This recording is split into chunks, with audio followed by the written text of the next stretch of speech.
اس لیے میرے بھائیوں، میں نے کئی مرتبہ یہ بات آپ کے سامنے رکھی ہے کہ عورتوں کا جو طبقہ ہے نا، بیویوں کا جو طبقہ ہے، یہ انتہائی مظلوم طبقہ ہے۔ ان کے اوپر ظلم نہ کرنا، ان کے معاملے میں اللہ سے ڈرتے رہنا۔ یاد رکھیں،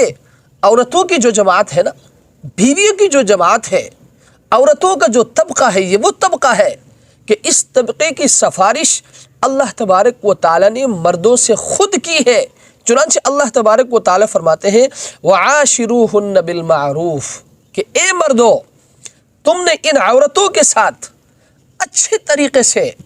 اچھے اخلاق کے ساتھ اور اچھے انداز کے ساتھ زندگی بسر کرنی ہے۔ آپ نے دیکھا ہوگا کسی کی سفارش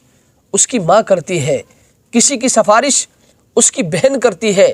کسی کی سفارش اس کی خالہ کرتی ہے، کسی کی سفارش اس کی پھوپھی کرتی ہے، کسی کی سفارش اس کے بھائی لوگ کرتے ہیں۔ مگر عورتوں کا جو طبقہ ہے، بیویوں کا جو طبقہ ہے، یہ وہ طبقہ ہے کہ اس طبقے کی سفارش اللہ تبارک و تعالی نے مردوں سے خود کی ہے۔ چنانچہ اللہ تبارک و تعالی نے فرمایا ہے وَعَاشِرُوهُنَّ بِالْمَعْرُوفِ کہ اے مردوں کی جماعت،